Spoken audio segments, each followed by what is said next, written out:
Elysium is utopia. Elysium is a dystopian kind of world where things are working. And this conversation right here today is timely. One nation, one youth, one manifesto. As creatives, the other time Gen Zs wakiwa kwa street, we used to say one thing. Siri ni nini?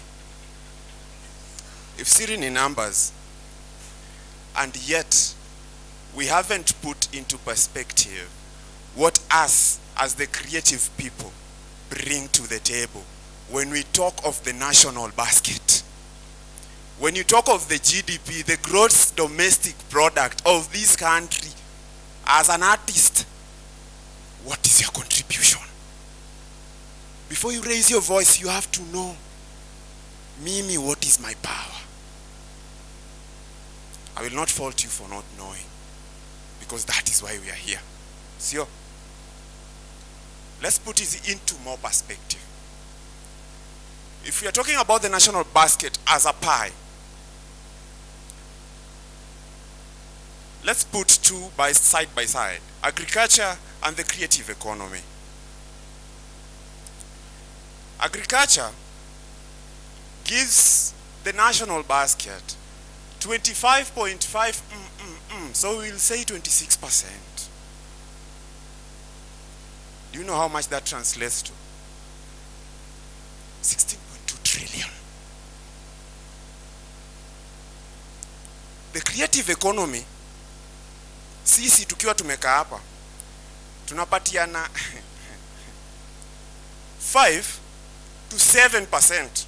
I want you to note, in the agricultural sector, I said outrightly that it is 25 point, which is 26, we will say, right?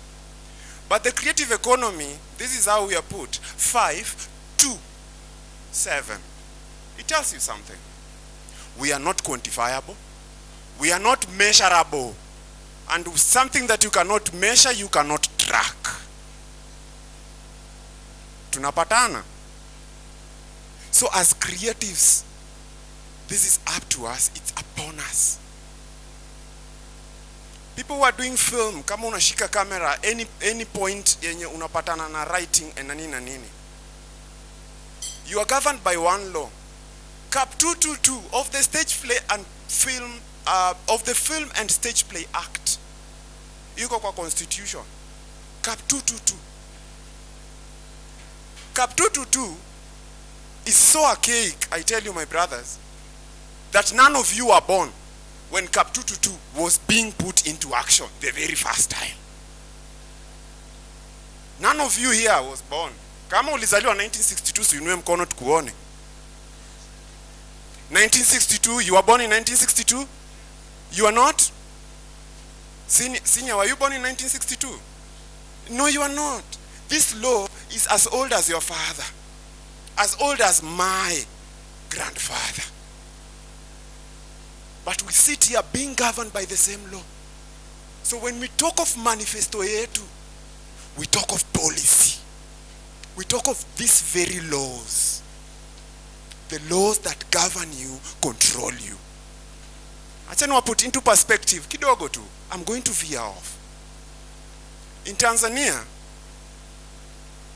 in the Act, I think it's Act 41 of their constitution says the national tallying, your IBC yao inaitwaje, chume cha kimataifa, whatever it is, has the final say, and there is no anywhere else you can go kama sisi unaweza enda Supreme Court. That is a law in their land, and that law has to be followed. When you come here and talk of the creative economy, Cap 222 inatushika na inatukava. Solution. Because that is where we are going. Repeal Cap 222 of the Film and Stage Plays Act. Not that there is no another. 5 years ago, I will tell you, we had the National Draft Film Policy, the Film Bill 2020. That is 5 years ago.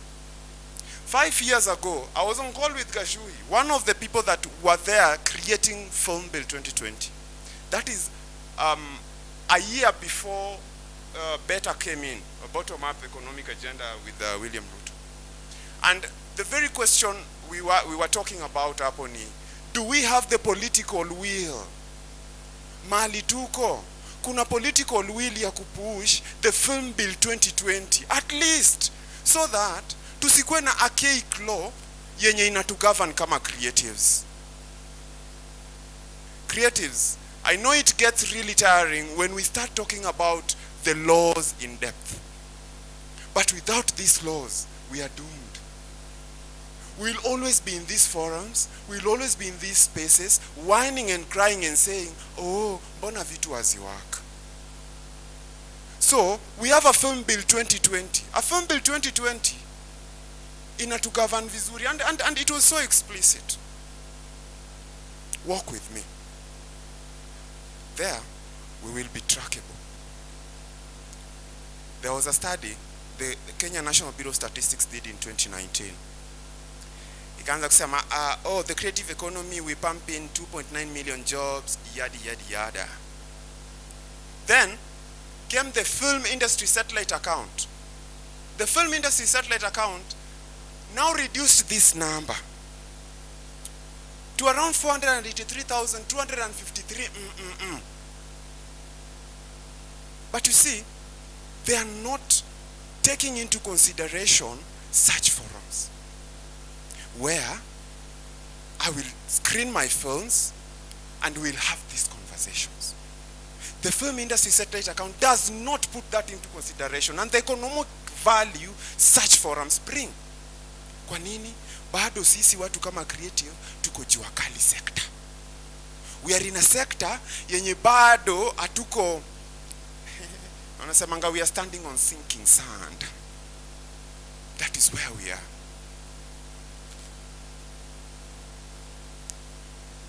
Javan here was talking about what are the solutions going forward. I want you to think of, you remember the GDP where we set it at 162 trillion something, pesa yetu yenye sisi tuna collect. Nataka tuongele tuka 1%, pumped into the creative economy.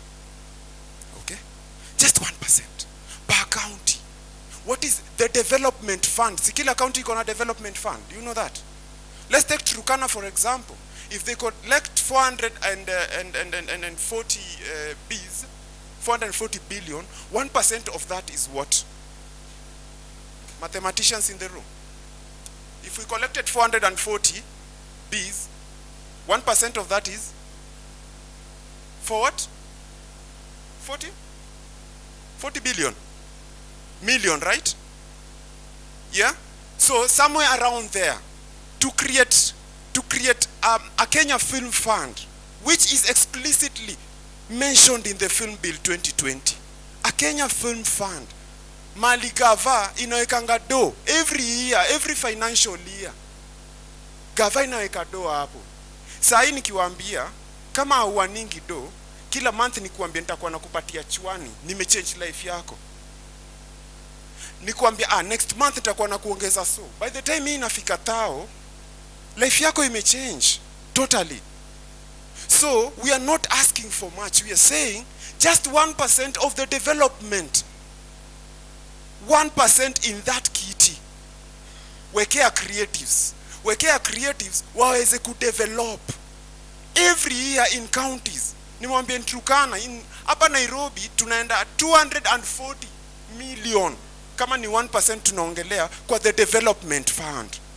240 million imechange life ya watu wanai. Imechange life ya wasanii. Na sisi kama wasanii tuko very connected. People who do murals, people who sing, people who do sculpting, watu wa nini, wote wako encompassed kwa filmmaking. So if one artist bleeds, the whole chain bleeds. So as artists we have to take care of each other, because with art we can get to socially engineer the people. With art we can get to talk to the hearts of the people. So tusichukuliwe kama second citizens, ati unafanyanga art na nini ingine. We are not. Tunaambiwa hivyo kwa sababu we are totally underfunded. Sisi wote tunachukuliwa kama second option. Sisi sio second option. We stand here today up under manifesto yetu saying we are not second option. As artists we are not failures. Sianze kuchukuliwa ati au kuweza kufanya nini degree ya doctorate sasa ulikuwa msanii. Come on, no. This is a decision, this is me, this is how I express myself. So we are not second citizens. So it is high time we become proactive. It is high time we demand, because it is ours. So under this manifesto, we've said we have reducible minimums, at least 1% of the development fund. Itukujie. At least hiyo, per year. Okay? Na hizi incentives ziweze kukua rolled out in a way yenye tutadharau artists. Mi sipendi artists wakidharauliwa, because mi ni mnoma.